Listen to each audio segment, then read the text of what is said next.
back to the 9th podcast in the series. This week it's the best films of the 2000s.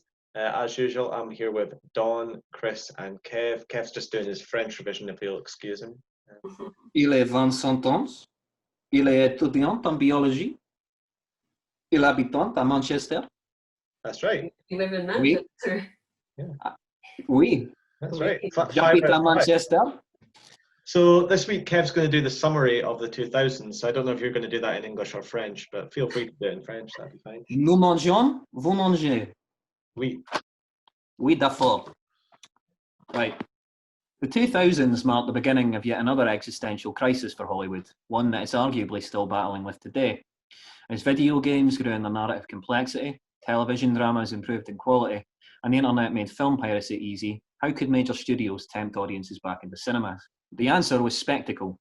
The Lord of the Rings, Harry Potter, Transformers, and the Pirates of the Caribbean franchises capitalised on the progression in computer graphics technology to create exciting visual feasts which couldn't be topped by other mediums. These were the highest grossing films of the decades, and they would be built on by superhero franchises, including the Marvel Universe films and Christopher Nolan's Batman series, which favoured bombastic set pieces over narrative fluidity. Hollywood's reliance on popcorn cinema led to lower budgets for auteur-led works, pushing a number of notable directors out of the mainstream. Enter digital video, which was cheap, easy to use, and aesthetically malleable enough to become a major draw for some of filmmaking's most ingenious outsiders.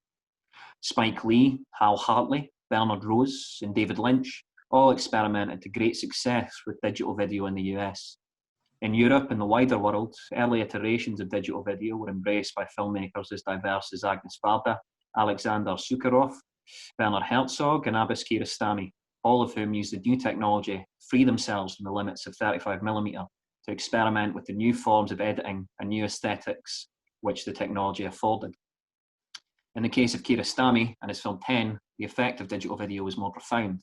It allowed him to make a film without the interfering political pressures from the censorious Iranian government.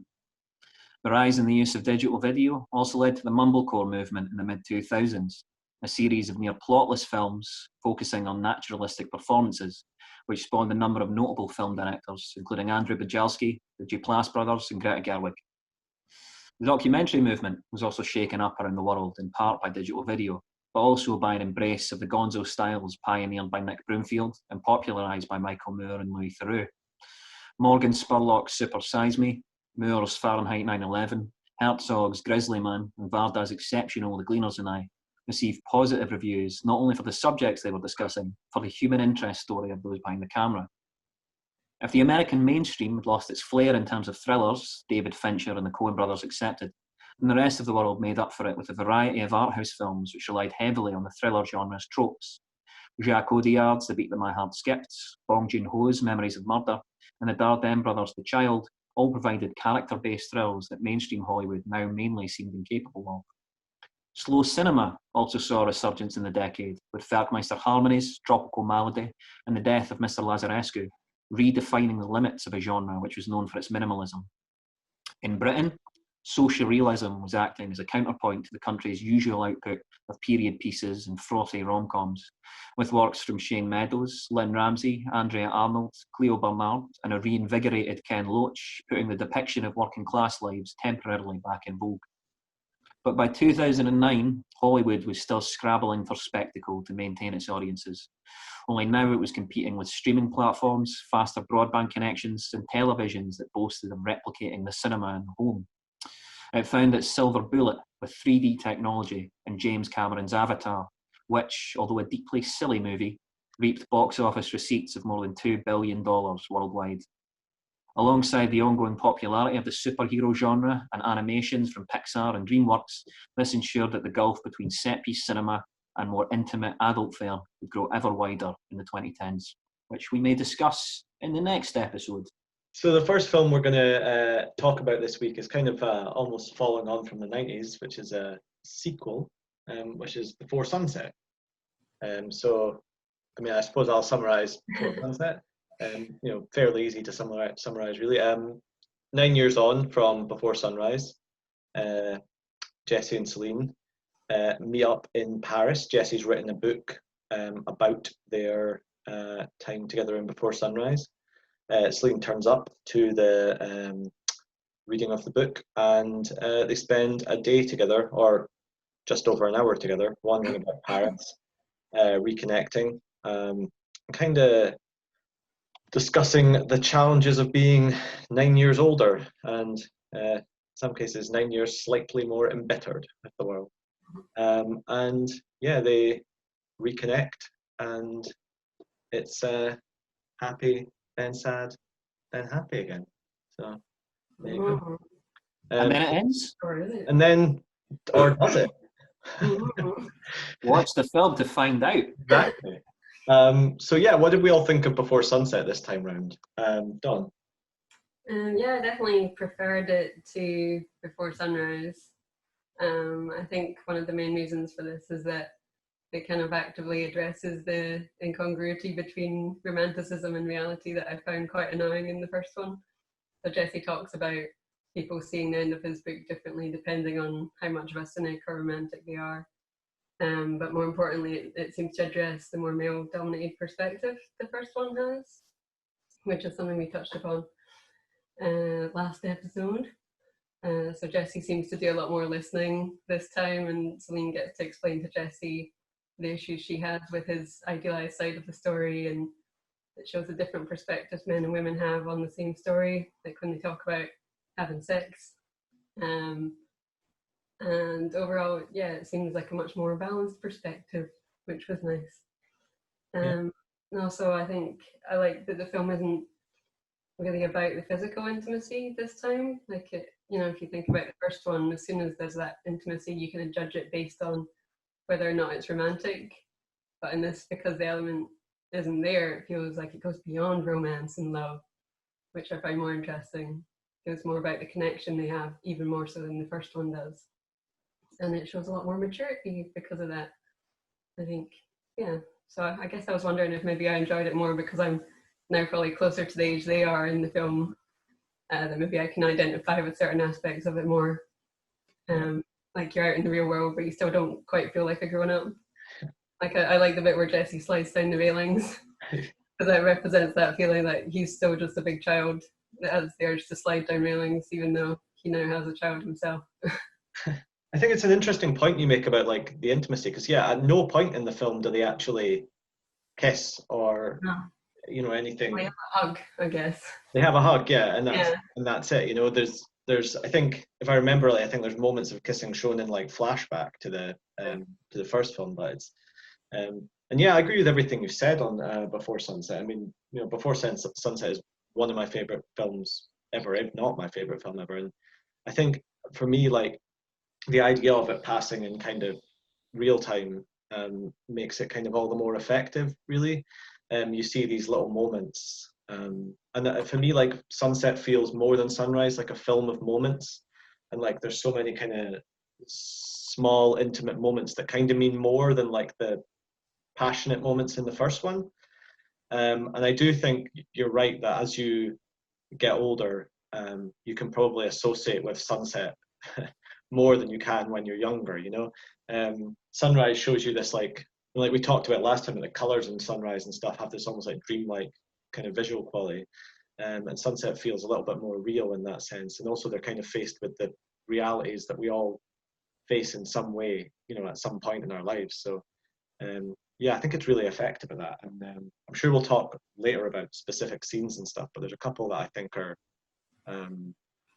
some of the best versions of those type of scenes that I've seen on film. Kev? I think what it really captures excellently is the frisson that you feel between someone who you've previously been in a relationship with, who you still got on with, and there's an awareness that there's these memories that it conjures up. And it's a very talky film, as they all are, but my favourite moment in it is when these two characters are walking up a stairwell together, and you can feel that Ethan Hawke, maybe I've been in this situation many times, you don't want to say the wrong thing because you want to get into their house and you want to share a lovely moment together. You don't want to ruin it. And you feel like that walking over the threshold has much more meaning than anything that they've spoken about previously. It signifies something much bolder to them. And it captures little subtle moments like that in between all the talking. But the dialogue's great. They've progressed as actors brilliantly, and part of the joy of watching these films is how skillful Ethan Hawke and Julia Delpy become. I do really like it, and I do think that they have a lot of chemistry. And actually, I think that in this movie, particularly in the first one, I thought that Julie Delpy wasn't so well served, and I think in this movie she gets a lot of kind of very emotional material that she handles really well. But I don't know, there's still something about Ethan Hawke that I find mildly uncomfortable. And so I couldn't quite get into the sort of, it's not even a sort of romantic ending, it's more of a sort of reconciliation and comfort ending. And I'm still like, I don't know whether you should have invited this guy up to your flat. He's a bit creepy. But I don't know. There's just something about like the way that he's very pushy in this film and the fact that he has a terrible goatee that doesn't quite sit with me. But that sort of brings it down by like, I don't know, like a tiny bit. And I think that all the things that you've discussed are still there, and I still really enjoyed it.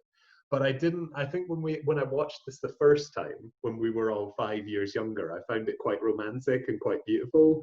And now I'm like, I find it very interesting and psychologically real. But it doesn't have that sort of beautiful romance to it anymore. I found it quite a kind of two people who clearly still have a really strong connection and don't want to let the other one go. They want to spend this time with each other, kind of equally. But what do you think, Dawn? Yeah, I think it only seems like that because at first she doesn't really want to let him know how much she still likes him. Like they both still have their guards up, at the start of the film, which are slowly taken down over the course of the film, and they both realise that the other person isn't as happy as they initially thought they were. Like she read about him and his perfect life, and she doesn't reveal her frustrations with him until much later on, like in the car. Oh, that scene. So I think she does like him just as much. I don't think he is. It might seem like he's being pushy because she's pretending to not be in love with him still, but she is. She is the whole time. I mean, you could actually easily look at the end as a reverse of the start, where Julie Delpy is looking at Ethan Hawke in the bookshop and sort of admiring him from afar. And then at the end, Ethan Hawke is looking at Julie Delpy as she does her creative act of singing. So you could really see that as more of a mirror of the start rather than of Ethan Hawke's pervert on Julie Delpy, isn't it, the male gaze? So I think there's a lot more complexity in the film than maybe you're giving it credit for. And I think that Julie Delpy's character is very clearly just a little more, as she was in the first film, she's a lot more cool and detached than Ethan Hawke is. Ethan Hawke is a very open romantic, and she's actually now become more slightly cynical and slightly more embittered by her romantic engagements outside of Ethan Hawke. And the fact of the matter is that she basically had such a great night in the first film that nothing will match up to that. So letting someone in and then having that memory ruined is a much bigger part of her character, and I think it makes her character a lot richer than Ethan Hawke's character throughout the film. Richard Linklater's obviously a nostalgist, as most of his films show. They're either about his childhood, or they're about boyhood, or they're about romance that he remembers. A lot of children feature in Richard Linklater films, like School of Rock and Bad News Bears, and all these kinds of not exceptional films, but they're clearly his interest. And I think that basically Ethan Hawke's character is in the thrall of nostalgia. He spent 4 years working on a book, whereas Julie Delpy, although she thinks about the night and has great memories of it, she's kind of found ways to control that in ways that Ethan Hawke hasn't. Once you get to the scene in the car, which I think is the strongest scene in the film for me, there's kind of everything from the car scene onwards to me is just about perfectly done.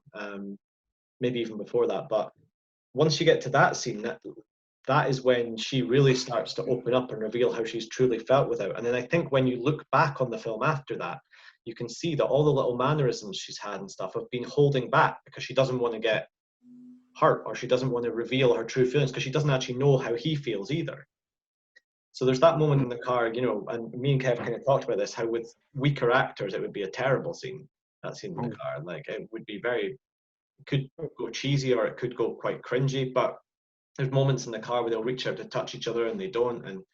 And for me, like, that kind of reveals everything you need to know about their characters. And actually there's kind of a few bits in the car scene and in when they're walking up the stairs that are almost told in silence.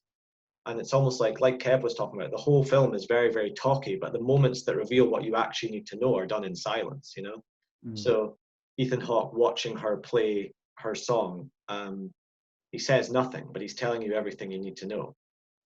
Her, when she's making him a cup of tea, you know, she's looking at him in a way that tells you everything you need to know. So it's like, although it's a very, very talky film, the moments that you kind of need to watch out for and that tell you the kind of fuller story are the moments that are told in silence, I think. So Don, have you got any fun facts about Before Sunset? I do. Julie Delpy's agent at the time tried to dissuade her from participating in the project as a screenwriter and an actress, saying it was a stupid movie no one's going to see, and they asked her to go to the gym instead. And then her agent fired her as a client the same day. Actually, that does remind me, I watched 21 Years, which is a not very good Richard Linklater documentary, but a documentary about him, sorry, he didn't make it.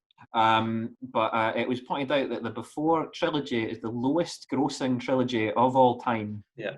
And Ethan Hawke says of Before Sunset, the second one? Yeah. Before Sunset, he says that basically Julie Delpy, Ethan Hawke, and Richard Linklater wanted to make the film because they just wanted to hang out and nobody wanted to see it. There was no financial imperative, and there was really no reason to have a sequel to it. So that's quite an interesting little context for that film. They just loved each other. They all loved being together. It's the sequel that nobody wanted to see and everybody afterwards decided was incredibly necessary. So it's like quite interesting. So yeah, let's summarize. Let's go to Kev first. Yeah, I really, really enjoy it. I think that the first 10, 15 minutes or so strike me as a little flawed because it does have this touristic idea of Paris, and because it kind of struggles to take off straight away. But once I think that there's a magic to these people who just connect and click like that. And it's wonderful to watch, and it's wonderful to see this film, which is shot kind of in real time, to see these characters develop and to see that they're simpatico and to break down the barriers of 10 years. And by the end, they're just, they're flying. And that's, I would arguably, because of its more realistic slant, it's a far more romantic film than the first one. I tend to agree. Also, on a side note, what a nightmare for the cinematographer that must have been, making it seem like real time for 80 minutes. You know, every single time. Do you know how long it took them to film this? It was 15 days, I think they shot it over. So, yeah, and apparently Linklater would only shoot it in late afternoon because it all needed to match up. So it must have been an absolute nightmare. But yeah, it's one of my favorite films ever. I think the chemistry on screen is some of the best that there's ever been. I think Hawke and Delpy are absolutely outstanding in it. I think the fact that they get a kind of screenwriting credit, you can see that on the screen, I think, in some of the stories they tell, and I think that's really effective. I think it's actually really well directed by, I think, what it feels like is a director who hasn't meddled too much and has just let the chemistry of his actors speak for itself. And I think that's, you know, really important. And yeah, it's got some of my favorite scenes in cinema, some really powerful scenes, some emotional stuff, some funny stuff, and they're both really interesting people to watch. So you can't really ask for much more than that. Chris? I think I just want to pick up on your direction thing. I really enjoy, I'm not really one for sort of movies where it's just sort of walking and talking for the entire runtime so much, but this really kind of works for me. I think mainly because of how well done the kind of Steadicam work is, which we didn't really talk about that much, is that a lot of the material is them sort of walking through beautiful streets, and then like there's just the camera in front of them, sort of going backwards, watching them. And it's so well done that you just don't notice it, and you just feel like you're there in the moment. So I think it's a really well shot film. I think it's an incredibly acted film, and I think it's a very kind of psychologically real film. I think that you see very few films where you think that the characters are as real as I think that we all connected with them. Like, even though we like may have had different interpretations of their motives, I think that we do see them as real people, which is a sort of rare gift, and I think it's really good. Don? Yeah, I think it's a really engaging film that has a lot to say about the nature of time and memory and relationships, as well as other weird things like climate change and differences between cultures and men and women. I love that Linkletter took the real time thing even further with this one, because I think it totally works and adds to the whole experience of being in the moment, the feeling, which he kind of wants to explore, because you're experiencing time as they experience it, essentially. So yeah, I really enjoyed spending time with the characters, which is something I maybe wouldn't have said about Sunrise. Okay, so the second film we're going to talk about is My Winnipeg. Chris, do you want to describe this one? I'm not going to say describe the plot so much, but do you want to describe this? Yeah, so it's a documentary about the filmmaker is a guy called Guy Maddin. He got commissioned by, I think it was the National Film Board of Canada, to make a documentary about his hometown. And he was told, just don't make a movie about how it's pretty but cold.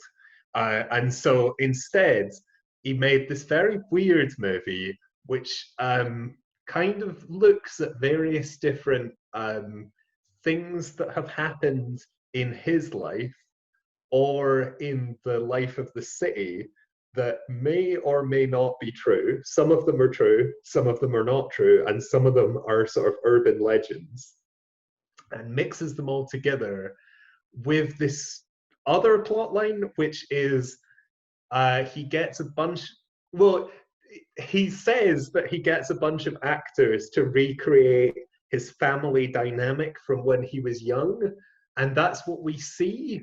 But it's very obvious that it has been scripted, and the entire film has this very strange balance between being extremely sort of up itself and being like, this is obviously a joke. It kind of, if I was being really harsh, and I am, I would refer to it as crap Vonnegut, which is, it's got all of the elements of a good Kurt Vonnegut aside, which is, Kurt Vonnegut's obviously, I'm sure we've all read Kurt Vonnegut, but he's got this obsession with little side stories that go off and add to the main story. And they're usually blue-collar America tinged. And Guy Maddin sort of tries the same thing. And I was watching it, and half an hour in, I went, oh, this is a bit like Vonnegut side stories. But then I started obviously comparing these little vignettes to Kurt Vonnegut side stories, which have a lot of texture, and he's one of the great American writers. So maybe that's an unfair comparison, because he's not going to hold up against Kurt Vonnegut.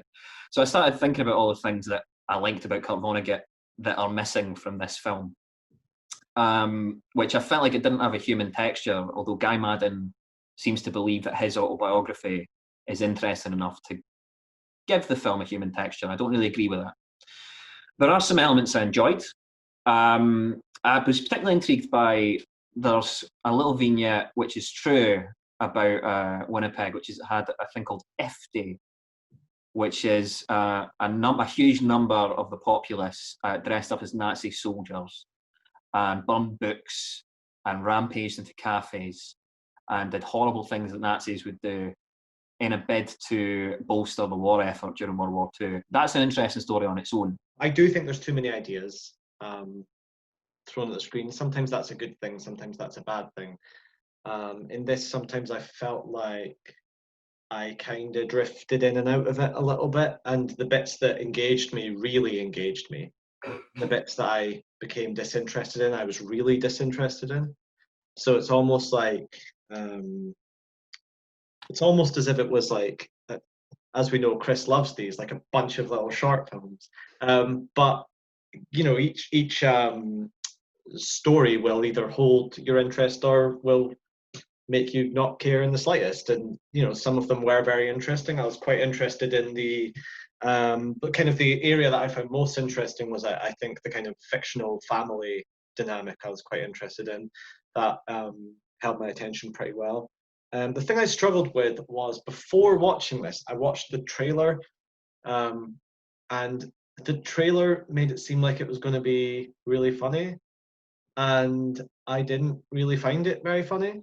Oh, the humour didn't work for me at all. Actually, that was another thing that I just couldn't engage with at all. Yeah, so like I think it's one of those ones where I'm like, I can see that if you like that kind of humor, you'll probably find it really funny. But that kind of side of it didn't sit particularly well with me. I don't think I laughed out loud once at it. But I can see that Madden is just having a bit of a laugh with making it.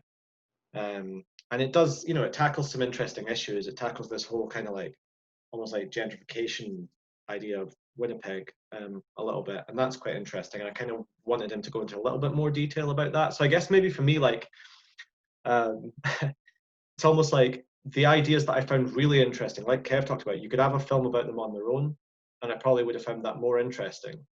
Don? Yeah, I'd seen this before a little while ago, and I did remember liking it, even though I think it will always be one of those films I like the idea of more than I actually like the film itself, with regards to the kind of quasi-documentary approach, which is something I'm always drawn to. So even though it's specifically about Winnipeg, I think there's still a lot you can take away from it in terms of having a connection to a place that you would call home, and how that maybe prevents you from leaving it. So a lot of times I was thinking more about that than some of the specific stories, like Joe was saying, perhaps more sports related ones I kind of switched off at. Yeah. So yeah, it did make me wonder what the difference would be watching this as someone who's actually from Winnipeg. Like, would that make it more or less enjoyable if you kind of knew what was truth and what was fiction, or if that matters? I don't know. Yeah, I did find it interesting how he kind of tries to humanize Winnipeg. You know, he refers to the back streets as arteries, and the shot of, like, is it his mother's lap over the fork in the river? Like, making this connection to place that's comparable to the love of a person. Like, Winnipeg to him is like a living, breathing thing that's also entwined in his memory with his mother and youth and nostalgia. So I like that. And yeah, I think I like the exploration of authenticity and myth within the film, which is also related to memory. And I find it interesting how stories can be passed on and gain significance through their retelling, so they become kind of warped version of the truth. With my Winnipeg, it's kind of like his most personal one, and it has sort of three intertwined things that I really like, which is, one is the kind of form of it as this sort of murky, like almost like trying to remember things from like 40 years ago that you can't quite work out, and so like all your thoughts become intertwined. And so you can't quite remember whether something, like, things sort of blend into others. Like, none of the stories really seem to start or end. They just sort of like flow into another.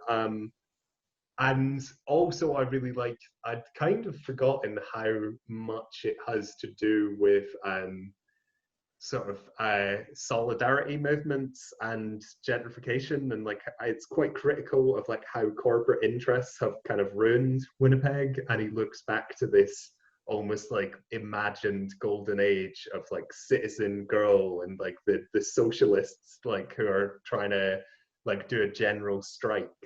And also there's this like third element, which is kind of, we spoke about Man with a Movie Camera earlier on, like in the first of these podcasts, which is this kind of connecting sort of a city symphony thing where you look at the city and you look at all the aspects as an organic thing, but he kind of connects it in this way that I find quite interesting, and this almost like sort of there was a idea that came up in the sort of like late 90s to 2000s called like psychogeography, where it's like sort of connecting your like psychological responses to a place with like the history of it and with like the actual things that are going on there, and like the myths and legends or manifestations of what people thought about it. And I like all of these individual factors, but the thing I like the most is the fact that they all just sort of blend into one, and they become almost like a fever dream. When I was watching it, I got like a little bit distracted thinking about A Moment of Innocence during it, in the sense that both are very personal projects, both blend fact and fiction, both use, comedy throughout in what could be quite kind of dark stories. And I guess for me, like what I started to think was that I guess like the less conventional method that Madden plays with in this doesn't work as well for telling those kind of stories. And I guess that's maybe because of what you talk about, like that getting distracted and that moving on to a different story halfway through one that you're telling and stuff. And like, whilst I think that's an interesting way of approaching like memory, because of course memory is a bunch of hazy, half thought out things half the time, I, from a personal standpoint, prefer the approach of Moment of Innocence, which is obviously a lot more kind of structured to dealing with that. But yeah, certainly. Yeah, I don't think you could call this a structured movie. No. So I don't know if anyone else has any kind of thoughts on that, or kind of the approach it takes to kind of memory throughout the film. For me, I would actually prefer it was less fractured and slightly more focused. And so when I was comparing it to Vonnegut earlier, like a big thing that popped out at me is that Vonnegut has an interest in socialism and communism, and so does Guy Madden quite visibly, and this idea that community and socialism go hand in hand, and we've got a corporatism that is ruining this. But it's something that, again, I just feel could have been its own 70-minute long film, that idea. And so I would find myself very frustrated where I would move from a segment that I was quite enjoying and thinking, oh, this is picking up some pace, and then it would go into something about a hockey arena that was kind of about corporatism, but is also not particularly funny for me, little aside about elderly hockey players. I think it gets so far into replicating this idea of memory, it's kind of almost distracting that you're so far into it, you can't really see outside it and make it work for you as well, or, as easily. Yeah. Simpler. Just watch A Moment of Innocence, yeah. yeah, do that. Because I think that's so simple. You can get outside it easier and see perspective and, put your own ideas onto it. Whereas Guy Madden, that's his version of memory, isn't it? It's not necessarily your version of memory. Don, have you got any fun facts about this? So it was the final film of Anne Savage, who played the mum. Like, she'd been an actress, since like the 40s or 50s, I think. And Guy Madden provided live narration at many film festival screenings. Okay, so let's sort of sum up on that then. For me, there's a lot of interesting ideas and some not so interesting ideas throughout the film, and I kind of, like we've talked about, I wish that there had been kind of maybe more focus on 2 or 3 ideas and not kind of throwing everything and seeing what sticks, which is what some of it felt like.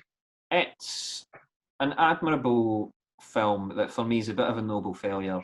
But there are some, as I've pointed out, there was some good elements for me, but I did find it a fairly grating film on the whole. That was maybe trying a few too many things.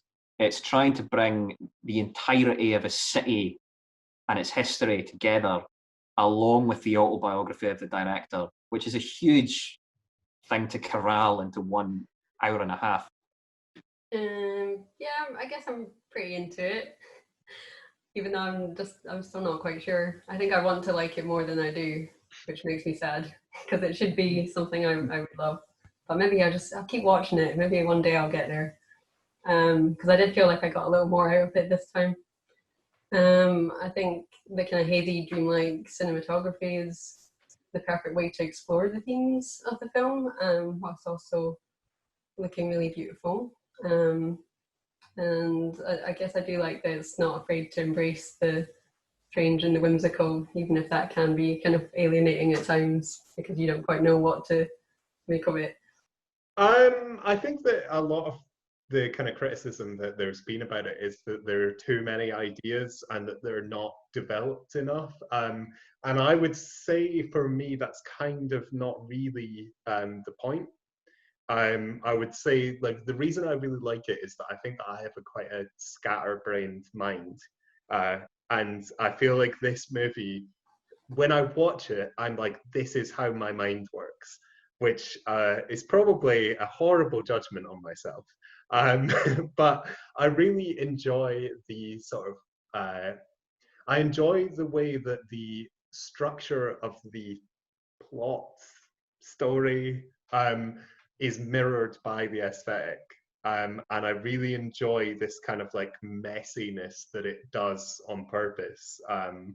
That it like because I feel it's very similar to like my kind of psychological like reality, it sort of really draws me in. And every time that I watch it, I get, as Don said, I get more out of it because there are connections between things that like you probably like it's definitely a sort of rewatcher because there are sort of little bits here and there that you go, oh, so that was supposed to be like a callback to that, or that was that.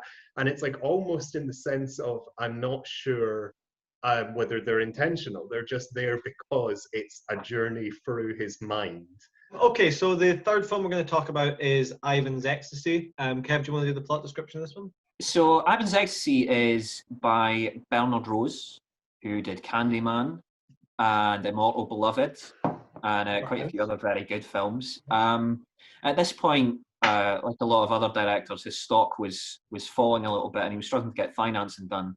So he makes Ivan's Ecstasy, which is kind of a satire, but is really more of a sort of existential drama.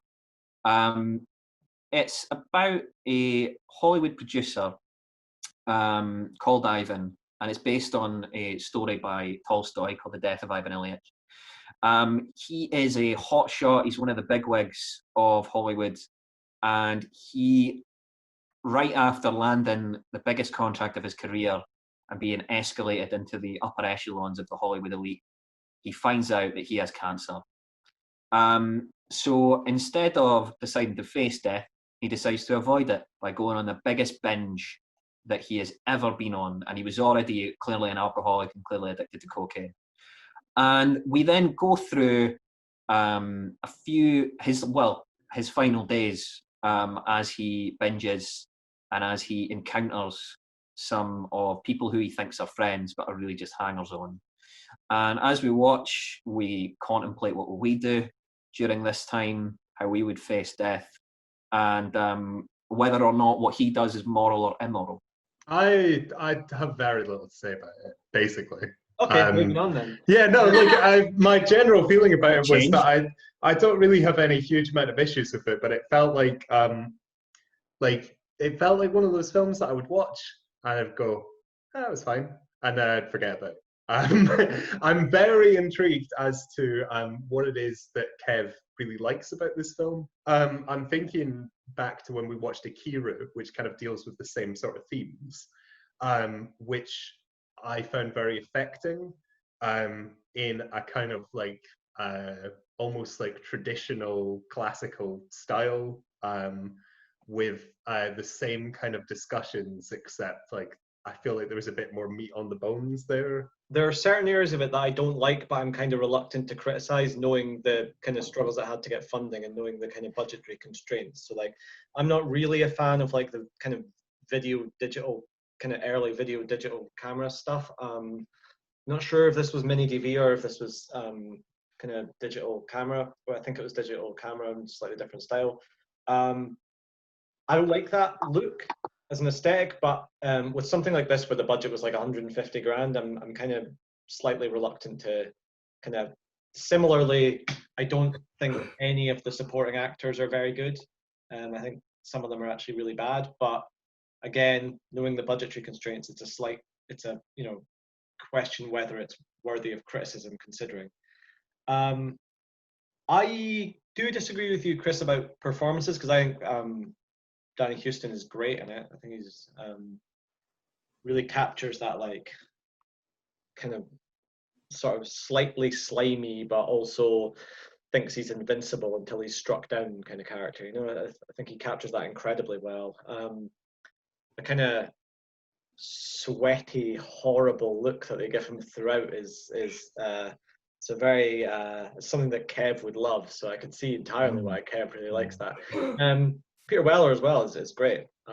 Almost called him Peter Mullen there, which would be an entirely different film if he was in it. But yeah, I think he's great as well. One thing I was going to talk about was, and we might talk about it a little bit later, but the sound design for me is something that really stands out, especially kind of at the start and at the end. At the start, you're kind of really drawn in by this like really weird music that comes in, kind of overlaid with like crowd noise, and like it's like really immersive. Yeah, it took me a little while to get used to the style of it. For ages, I kept trying to think of what it reminded me of. And I think I eventually worked out it was maybe a bit like The Thick of It in terms of the style. And we're like just in the very beginning anyway, before it goes into the flashback.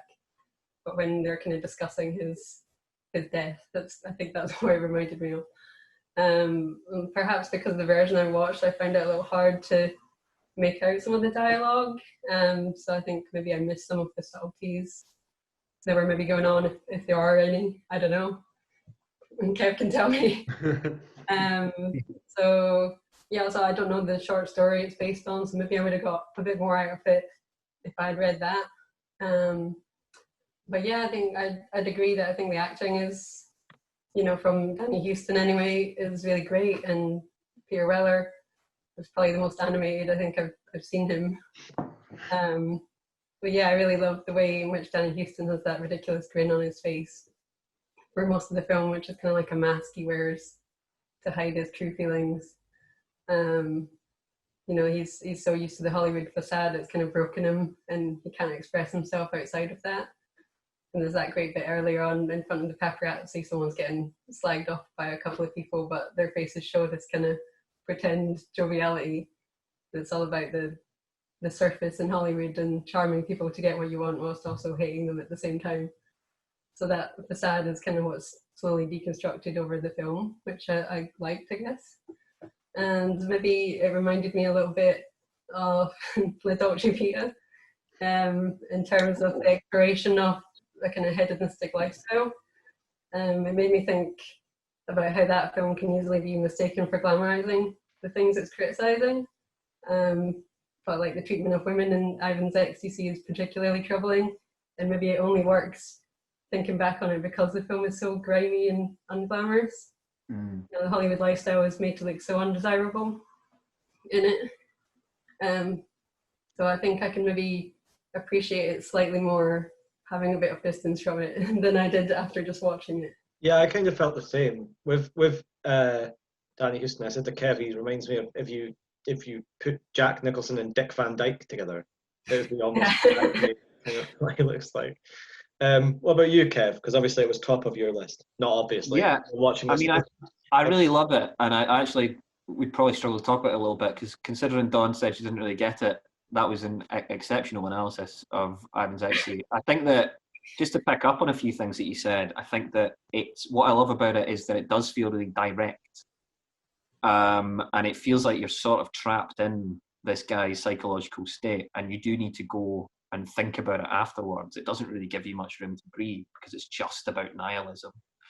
And I find that Chris's comparison with Kiru is really intriguing because it's kind of like a Kiru in that Watanabe has this binge at the start, but this is a character who doesn't get out of the binge stage. He just keeps going further and further and further down the rabbit hole, and he can't see any light out of that. And I find this idea of the deglamorization of Hollywood to be really intriguing. We've watched a number of films on this list. We'll discuss a number of films on this list: Singing in the Rain, Sunset Boulevard, that have sometimes inferred a sort of underbelly about Hollywood, but you're always seduced by the glamour. Ivan's Ecstasy seems to take a totally different tack to a lot of satires on Hollywood, in that it says, look, this nihilism is inherent to the city. This world that Hollywood's created for itself is a trap that you can't escape from. And so Danny Huston, while being quite seedy and quite sleazy throughout a lot of the film, is also almost paradoxically a victim of the empire that he's built. He can't escape from something, and he can't possibly get outside of the world that he's been sort of sucked into, which is sort of partly how his demise comes about. And maybe a part of the appeal for it for me, apart from Danny Huston's performance, which I think is prodigious, I think it's just unbelievable, the layers that he has and the number of personas he has to put up to maintain his relevancy in Hollywood, I think is so astonishing. This is a very introverted, like as much as Ivan himself is an extrovert, like it's a very sort of self-examining movie. To an extent, I mean, it depends on how much of a universal theme you think death and sort of reconciling. Yeah, but I think it's more just that he's a very alienated character, so it's very sort of focused on him individually. Yeah, I guess I'm quite introverted. I see it as kind of a, like Kev was saying, a kind of cautionary tale about Hollywood, which is a little bit more universal than that. Like, I'm not really sure that I do necessarily see it as kind of individualistic. But I guess that's down to interpretation, but that's not necessarily what I took out of it. It's an interesting point. And what do you think, Dawn?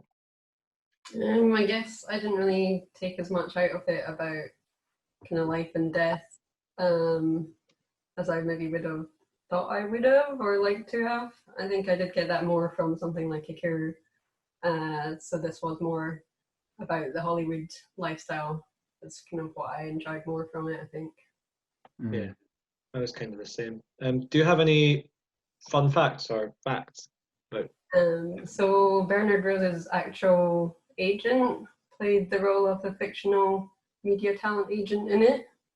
And apparently it was originally intended as a Dogma 95 film, which kind of makes sense, I guess. It does, yeah, that does make sense, yeah. So shall we summarise then? What we all thought of Ivan's. Let's go Dawn first. So yeah, I think it's a pretty great little takedown of Hollywood, which seems to be the subject of many films around that period, I guess, and also in the history of film. But yeah, it has a really dark edge to it that makes it slightly more interesting. Yeah, I think the kind of couple of main performances are really great, and at times it is kind of funny and surprisingly a little moving, I guess, towards the end, even though it didn't kind of overwhelm me. Yeah, like I guess if you ever feel like watching Ikiru but you don't fancy seeing a nice park at the end of it, you should watch this. I mean, if you're not in the mood for something that is, extraordinarily grim and depressing, probably don't look this one out. But if you want something that's going to make you actually have a little bit of self-examination and actually look at how the kind of horrors of the studio system rather than the kind of joys of the studio system, then this is probably the one for you. What about you, Chris? I think my issue is just in terms of like I'm not very interested in it rather than it has any like inherent flaws, because it is a very specific like I would say it's quite a tight movie, but then because of that it means that it doesn't give you a lot of space for if you're not interested in the topic, which I mean, like, you can't blame a film for doing that. So personally, I find the sort of very driven masculine nihilism, like how he's almost like driving himself further and further into his own nihilism. Like it is an experience that people go through, but it's not something that like I personally relate to. So I think the film became quite closed off to me because of that. I like other Bernard Rose films. I like Ikiru. but this one just, I don't think it's. I think if you're interested in those themes, it would be a really good film. You're a particular fan of the Bernard Rose film Paper House. I am. Yes, I love Paper House, and I a love really good Candyman. Kev? Yeah, well, I mean, obviously, I'm a big fan of it, and I do think that I've probably come closer to that lifestyle than anyone else here, which might be maybe I identify with it a little more. So yeah, there's that element. I think there's a certain personal element of just really just caning it for quite a few days that I can appreciate that that's what the film's going for. I think that stylistically, its use of digital video is really impressive as well, and it's something that it does with a certain subtlety. It seeps beauty out of Hollywood, which I appreciate. Danny Huston's performance is unbelievable. And as I've said, I find a certain existentialism that's very blunt and nihilistic. I find that very compelling. The fourth film we're going to talk about is Bamboozled. Pierre Delacroix works in a TV studio, and he has for the past few years been trying to get sort of very kind of like middle class films about black people in America made on this TV channel, but he's always failed, or they've been made but like they haven't been successful. And so his extremely horribly obnoxious boss gives him another chance to make what he refers to as like a proper N-word show. And he basically just wants him to play into all the worst stereotypes that white people have about black people. And he decides to do this as a satire. So yeah, the premise turns into effectively the producers, in that Pierre Delacroix tries to tank his own career by making a modern minstrel show. So he gets black people to go in blackface. They steal watermelons from a watermelon farm. There's an overseer who shoots them, and there's a lot of horrific racial stereotypes. Now, unexpectedly for him, the show takes off and becomes a national phenomenon, but it also causes as much controversy as it does earn praise. And as the show degenerates into even worse racial cliches, so too does its popularity increase, but so too does the self-loathing of Pierre Delacroix consume him. And a variety of other political factions use the show to kind of force their own points. And we get a sort of history of blackface culture and black representation in Hollywood for the past 100 years of cinema, as well as a discussion of effectively the appropriation of black culture by white corporate interests. Good summary. So, Dawn, what did you think of this one? I'd never actually seen this before, despite the fact that I have seen quite a lot of Spike Lee films at this point in my life. So I guess maybe we could talk about maybe why we think it's underrated a bit later if we have time. So yeah, I started off finding it very sharp and funny during the setup. Like Michael Rappaport is really great and really commits himself to such a horrible character that yeah, it's quite amusing. And there's nice dig at Tarantino, in which Spike Lee references himself as well, which is interesting. But yeah, as it goes on, the humor is still there, but you feel more and more uncomfortable laughing at it. Like at times you'll be laughing not at the minstrel show, but at the context in which it's placed in. But that, of course, is a very fine, uncomfortable line to be on. Sometimes the music's a little overbearing, which is something I also noticed in The Five Bloods, Spike Lee's latest film. So I think that's just a thing that he does. But it always takes me out a little bit. But I do think it's his best and most powerful use of historical footage with the blackface montage near the end, which is also historical footage is something he seems to be using more and more as well. And sometimes it can be a bit jarring and take me out of the film again. But I think it totally worked in this context and added to the overall message. and it's important to acknowledge the past and learn from it instead of kind of burying it. But yeah, I think the end is incredibly powerful and leaves you with a lot to think about, as it should do. It left me feeling like I did need to do some more research.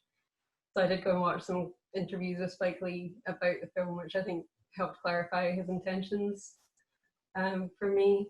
Like you mentioned, that the same film could be made about any group that have been or still are misrepresented in film and TV. I think it's obviously incredibly important, and it was made what 2000? 2000. So I mean, it's 20 years later. Oh, sorry, 2001. And it feels even more important, now in the present context, or at least just as important.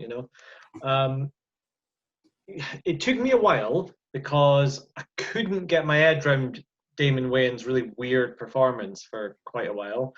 And kind of the more I watched it, the more I think I kind of got to the point that he was, basically trying to act the way that he feels he should act in that situation, And I did start to find that quite interesting, but I still can't quite work out in my head whether it was a terrible performance or a great performance.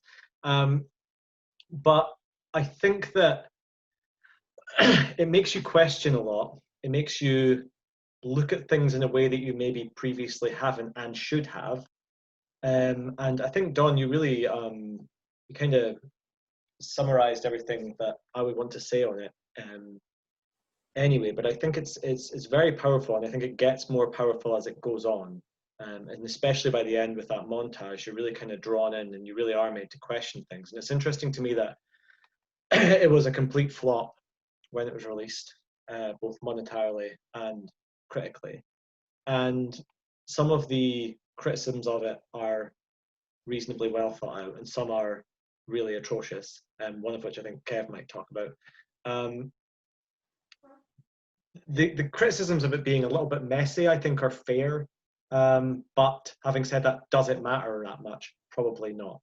During the 2000s, particularly the early 2000s, Spike Lee's cultural cachet had really nosedived. And you get the impression when you look at contemporaneous reviews of it, of Bamboozle particularly, that it was really quite intrinsically related to race. And you look at the reviews of Bamboozled, and it's a real case study for why we need diversity in film reviews. Kim Newman, without criticising him too harshly, because he's really just the one person who I'm focusing on out of everyone who was reviewing this, really. He doesn't seem to be able to distinguish in his review for Empire Magazine blackface and the comedy of Chris Rock, which is a particularly egregious thing to claim. He seems to believe that black culture itself is in some way culpable for the criticisms that Spike Lee's aiming at mainstream America. Yeah, I think that the film itself is kind of aware of this, like especially like this phase of like the late 90s, early 90s, because Boys in the Hood was successful, and because we've got a few black faces on TV and like in movies, we've fixed racism. Like it's fine now. We've got Bill Clinton in the White House, so like the liberal side is won, kind of thing. And I think that the film is very aware that this is nonsense, and it has very specific it has a bit where it shows Bill Clinton loving the blackface show, but it also has these very kind of specific jabs at I think it's meant to be I can't remember which specific actors it is, but it's like from specific speeches that were done at the Oscars. And Pierre Delacroix wins some awards, and he says specifically what certain actors had said when they won awards. And there's this intention to make him seem like a sort of grateful black person. He's like grateful for all the white people they've raised him up, like when he gave his award to this white actor. And when he's like I think that his weird performance is almost in a sense kind of like a counterbalance to the blackface, in that he's almost doing like this really exaggerated, almost like whiteface performance. Like he's doing this really exaggerated how he would have to, how like Spike Lee thinks people have to act to fit into white circles, is that they have to completely disconnect and become these like pretentious, like pseudo-intellectual people who like have this very mannered and clipped way of speaking. I was really interested by, and Kev, me and you kind of talked about this a little bit, like the idea that the budget was, I think, 10 million, and they chose to shoot on mini DV, which I don't really like the look of. But what was interesting about it was they shot on mini DV, and then when they shot the minstrel show sequences and the ad sequences, they shot on Super 16. So it's almost like, you know, it's almost even then saying, look, more budget is provided towards our advertising and our, you know, the show that we want to promote than the actual kind of everything behind it, which I thought was a really interesting idea and a really interesting use of kind of different cinematic methods. Because like I say, I'm not usually a fan of mini DV, but in this, because of the contrast, I thought it was really interesting, actually. I think that everything in the film really works as a blunt tool to hammer home Spike Lee's point. And the use of DV to upgrade into, do you know what kind of film stock they use for the TV Super show? 16, I think. Super 16, yeah. That change, that shift into a sort of corporate culture that you're being presented with on screen works really well for me. Yeah, no, I liked that a lot. I thought it was really, really interesting. The performance kind of reminded me of Sorry to Bother You, the film that was out a couple of years ago, because that's obviously about kind of putting on a white voice in a kind of corporate environment to get ahead. So I think it'd be interesting to kind of rewatch that again now after watching this. Do you have any fun facts, Don? Oh yeah. So the Alabama Porch Monkeys, the band that plays on the New Millennium minstrel show, is played by the Roots, a band from Philadelphia that's also the house band now on the Jimmy Fallon show. One of my favourite groups as well. Yeah. I about creamed myself when I saw Questlove in that. Love him. All right, let's summarize then. Why do we all love Bamboozled? Chris? I think that for me, it is a film that just is incredibly critical, and like we've said a few times that it's very ahead of its time, but I don't think that that's true, because obviously it's talking to issues of its time. But I think what we mean by that is more that like in the culture at the time, there really wasn't a strong black voice, and so like white people were very easily able to say, oh, we fixed racism, because there wasn't like a sort of disagreeing voice. And I think that this film is kind of like one of the examples of something that's trying to fight back against that, which means that now that like obviously things have become very fractured, and like a lot of people have become very radicalized into more racist views, or like they've at least become more honest about them. But I think that there is definitely more of a voice out there, and so this film is almost like an early example of like that being able to be heard. And I think that it's extremely funny. However, as it goes along, you start hating yourself for laughing at it. Yeah, it's very funny and educational, and it's overwhelming at times, and it does hold up a mirror to the ugliness of the entertainment industry, which is something that needs to be done, as I said before, instead of kind of hiding it away and forgetting about it, like this idea of discussion over censorship. And yeah, maybe it made me kind of change my opinions a little. I think maybe I did find it quite an angry film at first when I didn't really know how to take it, but I think listening to Spike Lee talk about it, I think I've changed my opinion on that and see it as constructive anger and passionate. Yeah, you can absolutely see why at the time it was received in such a bizarre way, because it's holding up a mirror to the entertainment industry that they don't want to look into, you know? And you're right, it's quite disappointing and sad that it's still relevant today, but I don't think it's particularly surprising considering the history of certainly Hollywood. So Yeah, I think it's a film that everyone should certainly look out and watch, and it's one that um, in the current climate certainly feels very relevant, but also should have felt relevant at the time. Kev?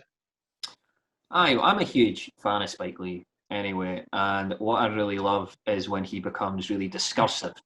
That's my main Spike Lee kind of thing. I don't really like when he goes and he just makes sort of studio films. I think the Spike Lee joints, which is how he sort of defines his auteur-led stuff, they're my favourite kinds of Spike Lee.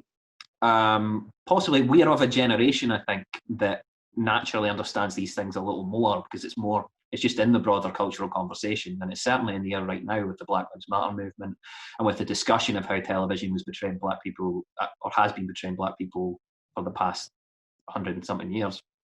I think it's very funny, which I don't think we've covered quite enough. It is a satire. It is being bitingly humorous. If you like your jokes to be so on the nose that you'd struggle not to get them, then this is the film for you. And then it starts making you question why you found something funny, or whether or not you are more on the side of Delacroix or more on the side of Michael Rappaport's characters. And it looks at every angle. It's somewhat flawed and it is a little long. But what Spike Lee film isn't? I'm not sure that ever really diminishes a Spike Lee film. Love it, and I loved it even more having had a conversation about it and having rewatched it for this podcast. So it's improved upon rewatching. Okay, so the final film we're going to discuss today is Ghost World. Dawn, do you want to do the summary of Ghost World? Yeah, sure. So it's about these two cynical oddballs, Enid and Rebecca, who live in a very generic American town, I guess, populated by eccentric characters. And they've just graduated from high school, so they now have to decide what they want to do with their lives. And Rebecca seems more willing to play the game, as it were, and get a job and get a flat with Enid. But Enid seems less enthusiastic and appears to be stuck in a rut, an identity rut. And they play a prank on a middle-aged record collector called Seymour by answering his advert in a Lonely Hearts type column, but they seem to feel guilty about the results, especially Enid, who begins to develop a kind of infatuation with Seymour on her quest to find authenticity and someone who truly understands her and makes her feel a little less alone. So what do we all think of this one, Chris? I am confused by this film because of the fact that it feels like the sort of film that I should really like, because I love films which have a kind of like irony to them. I love films which are kind of like very focused on kind of how people as teenagers interact with pop culture. And I love kind of like slightly, maybe anarchic isn't the right word, but sort of like against the system coming of age movies, but like actually against the system, not like something where it's like, oh, look, these people are so quirky, but it's like something like Dawn recently showed me a film called Better Off Dead, which I really enjoyed, which is just a really mad movie that I just loved. And so this kind of falls in a lot of the boxes of films that I should like. But I feel like I was left a little cold by it, which I think is mainly due to it is a deliberate choice of the filmmakers to go for like when does it come out? 2000? 2001. Yeah.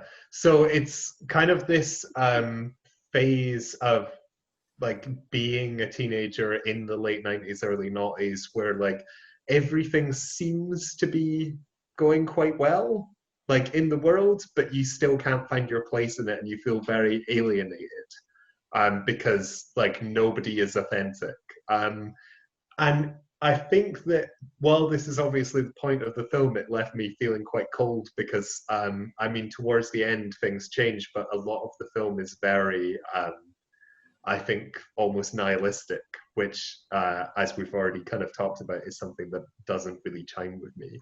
For me, I love it. I think it's great. I rewatched it for the first time in probably over 10 years. I'm not sure, but I thought it was great. Performance-wise, I think it's really great. I love the kind of use of colors that make it look like a comic book, and the kind of way that's done is really interesting.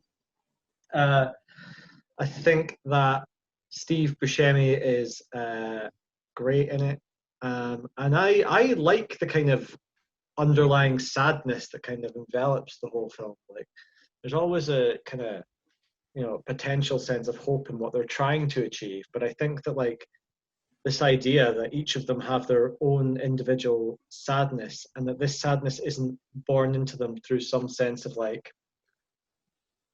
frustration. It's their own individual sadnesses that aren't, as necessarily something that's been forced upon them by society or some huge ill. It's each person has their own individual issues and sadness, and that makes the film a lot more complex, I think, and a lot more interesting for me.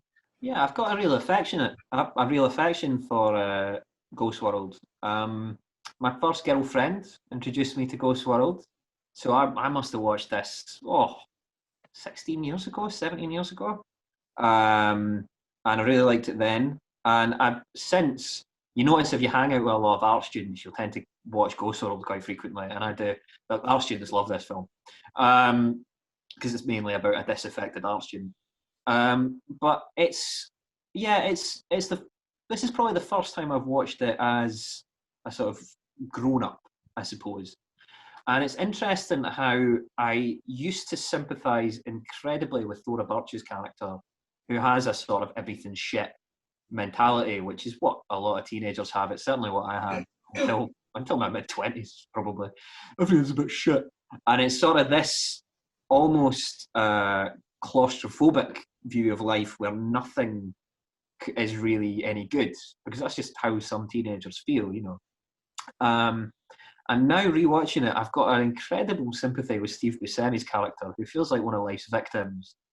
And as a sort of boring collector, a guy whose hobbies that he's really passionate about are viewed as tedious by a lot of people, I really empathise with him, because people just hear me droning on about films and just glaze over most of the time. So I really felt a kinship with Steve Buscemi in a way that made me very uncomfortable. But I think it is a very good film. I think maybe the humour doesn't quite chime with me nowadays, because I feel like it is aimed more at teenagers, ultimately, the humour. I'm still growing into it. Yeah, it had been a film that I'd always really loved. It does seem like a very me film, I guess, even just looking at it.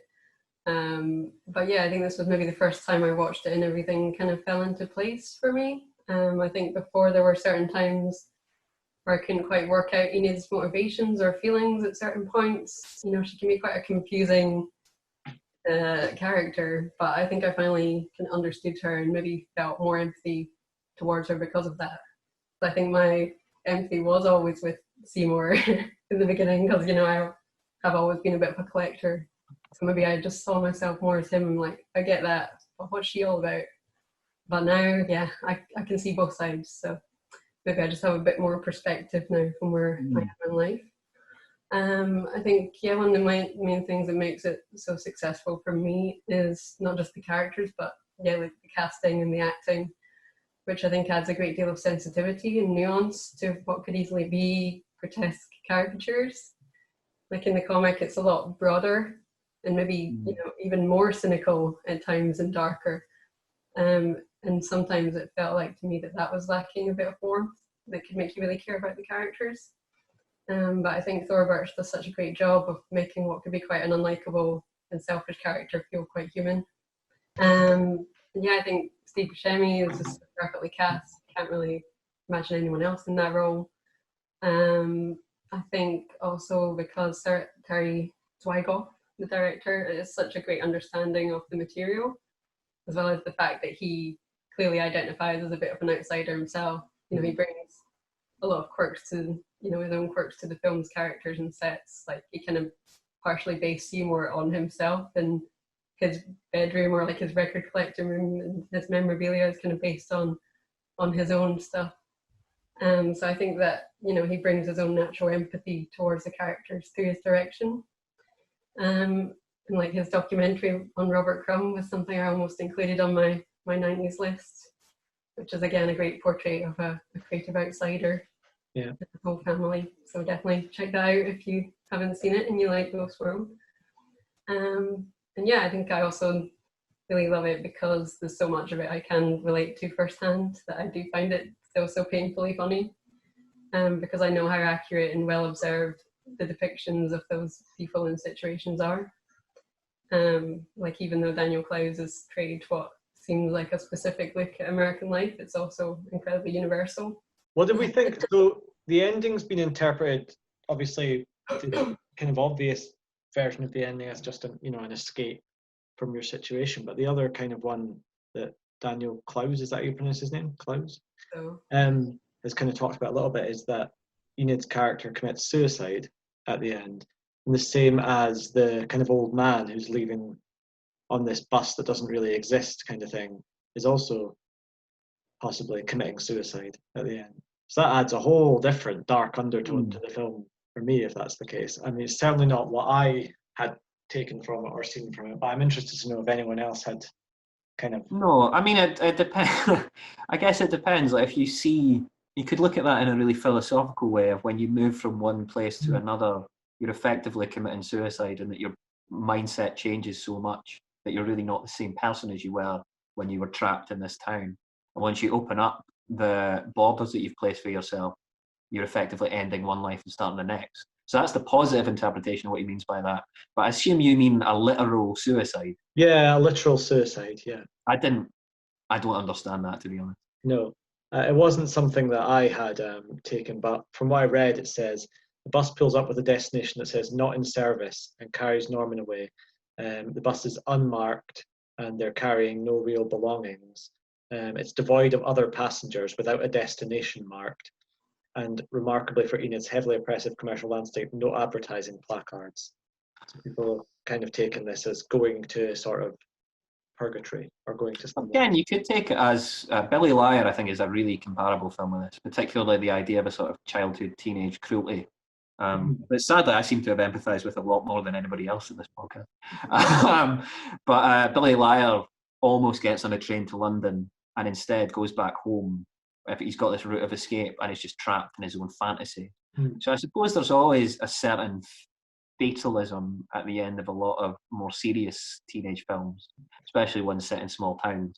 I reread the comic just after watching it, and I think the comic seemed a lot more obvious about it not being suicide, or that's what I took from it. And I think because the film is a lot subtler in certain aspects, it can be seen as being that.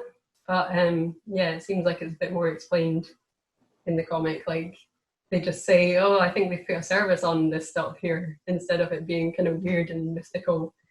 And I rewatched Andrew Haig's Weekend the other day, which I thought was really great, and that also has the same kind of dilemma. I think that one of the characters feels like he's stuck in concrete and wants to get out and wants to move away.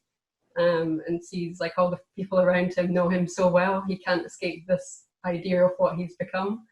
So he has to go away and start again. But then, no one says the end of that is suicide. Yeah. And he goes on a train away to America. But yeah, I think it kind of reminded me of that. Did you have any thoughts on that, Chris?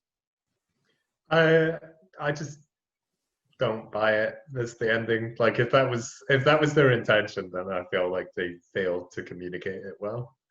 I didn't see that at all. Yeah, I don't think it was the intention anyway. Yeah. I doubt it's something that if it was more explicit, I doubt studios would have accepted that as a acceptable ending to the film. It just doesn't make much sense. It doesn't work. Well, I think it's... Sorry, carry on. I was just going to say, I think it's quite a good kind of ambiguous ending because it's, oh, she's leaving, but then you don't know whether maybe she'll just go somewhere else and have exactly the same problems. Maybe she'll like escape from her problems, and it kind of leaves it up to you to decide yourself whether you want to be positive or negative about it, which is far more interesting than if it was just like, oh, and then like she killed herself. Like that's a very kind of like less open and less open to interpretation. It seems a bit cheap. It's a bit like, you Yeah. know, like the end of Lost, they were dead all along, and like stuff like that. It's just like, oh, Spoiler. really? I don't actually know if that's the end until I don't Lost. know. Let's clarify that. Dawn, have you got some fun facts about Ghostworld? Wow, yeah. So the film was not an easy sell for mainstream audiences, which got the studios thinking of the strangest ways to make it more accessible, which is kind of what we were just talking about. So according to Terry Zwigoff, one of the executives suggested that the bus at the end have the Destination Art School on it. Another suggestion was a double wedding where Enid marries Seymour and Rebecca marries Josh. Wow. Also, on a side note, Enid's notebook drawings were done by Robert Crumb's daughter, Sophie Crumb. Because They've got a real Robert Crumb vibe about them, don't they? Yeah. Yeah. Yeah, that from the documentary. Like all his kids draw in a similar way to he does. But yeah, they insisted that a female artist should do the drawings. Okay, so let's summarize them. Why do we all at least really like Ghostworld? Let's start with Chris. I think that it is a very good portrait of a feeling of alienation that people would have, both at the time and also I think that it can still apply to a lot of people now. I think that it's really, it tackles a lot of subjects which even for that wouldn't really be necessary. Like the kind of racial aspect of it doesn't need to be there, but it adds texture to the idea of there is this kind of underbelly of society, and this veneer of like being like proper, and also obviously is like very sort of charged in itself, and so I think it's got a lot of material in it that you can draw a lot out of, but it's just a bit, for me, it's a little bit too nihilistic. I like the kind of the point that Kev was making, that as you know, as you get older, you can kind of associate with a different character more. Was interesting, and I do tend to agree with that. I think it kind of, for me, each time I watch it, maybe I kind of associate with a different character more, or kind of get their intentions a little bit more in the film, which I really like. I like the film's use of color quite a lot, and I think it's really strongly performed. And again, I'd say really interestingly directed by, like what you were saying. Again, how do you pronounce his name? Zwigoff? Zwigoff?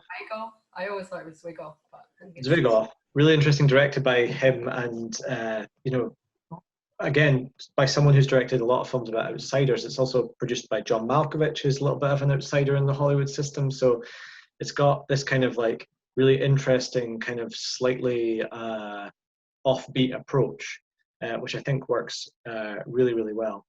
Kev? It's a film that has diminished with age for me to an extent, because the claustrophobic cynicism that it presents, while I appreciate it is a teenage mindset, isn't necessarily a teenage mindset I want to be in, because I'm not a teenager anymore. So I identify with it a lot less, but I still think it's a fantastically made film, and I think it does tackle a lot of the objects of the day, the subjects of the day, sorry. It's incredibly well acted.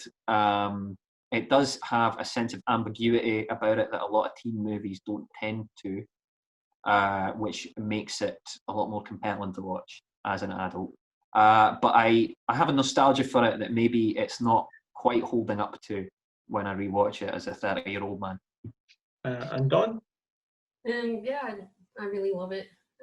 For me, it's kind of one of the great kind of coming of age stories, but one that still feels quite unique within that overcrowded field. Like I still, you know, I don't know if I've really seen any films before or after it that captured the exact same vibe it does, even though some have maybe tried. So, you know, maybe it's not mentioned Art School Confidential, which wasn't good. But maybe like Todd Solondz is the only person that kind of comes close, even though he goes even further. So I guess Welcome to the Dollhouse is maybe worth checking out. Yeah, again, it feels like one of those films that a lot of people were in the right place at the right time when it came to making it, which I think is why it works so well. And yeah, it's an excellent portrait of outsiderness. If you consider yourself even a little bit of an outsider, then what's not to love? You know, it makes me laugh and it makes me cry. Yeah. So there you go. Let's summarize. No, let's not summarize. Let's vote. Let's vote then for the best film of the 2000s. Let's go to Chris first. For me, it's between Bamboozled and My Winnipeg. I maybe wouldn't have thought that before I went back to rewatch them again, because I didn't have quite as strong an opinion. Kev has stopped moving entirely. I think he's texting. Oh, right, okay. Yeah, for me, it's I probably wouldn't have thought that, because I think Bamboozled for me like didn't quite affect me as much the first time that I watched it as it did this time. I think I would probably still go for My Winnipeg, because what we kind of do here is go with our personal taste. But I think that Bamboozled is an incredibly powerful film, but I think that My Winnipeg is a film that really speaks to me personally in terms of its style and the kind of jumbled stream of consciousness, especially touching on all the themes that I'm interested in, and sort of jumping between different things and being quite funny and tongue-in-cheek and experimental at the same time. So I'd probably go for My Winnipeg, but I would put Bamboozled like a tiny fraction below, just because I think it's as good, but it's just less of a me movie. Don? Yeah, I guess I'm gonna have to say Ghost World, because I think it's the one that's close to perfect, if not kind of perfect for me at the moment. Yeah, and I got so much out of it on this watch. Yeah, it's just great. It's just great. Yeah. For me, for Sunset, it's one of my favorite films of all time. I think the chemistry is some of the best ever put on screen. I think the direction is fantastic without being overly showy, and I think that the script is incredible. And yeah, I go back to it and watch it at least a couple of times a year, and I get something new from it every time. Kev? It would have been Ivan's Ecstasy a couple of weeks ago, and I've shifted to Bamboozled. And in part, that's because it's a movie of the time. It feels like a movie about right now, despite being made 20 years ago. And I think it takes an exceptional filmmaker to be so prescient about the cultural conversation and to constantly be coming back into vogue. So yeah, I think it's powerful. I think it's very funny. I think it's urgent. And I think that it attempts this sort of huge patchwork quilt of issues that it doesn't always manage to hit every target that it's firing at, but God bless it for giving it a go. So I think Ivan's Ecstasy is still an absolutely fantastic film, and I love it so much. But I think Bamboozled felt like watching a broadcast from yesterday, which was, I mean, I watched it yesterday, but the day before yesterday, but the day before I watched it.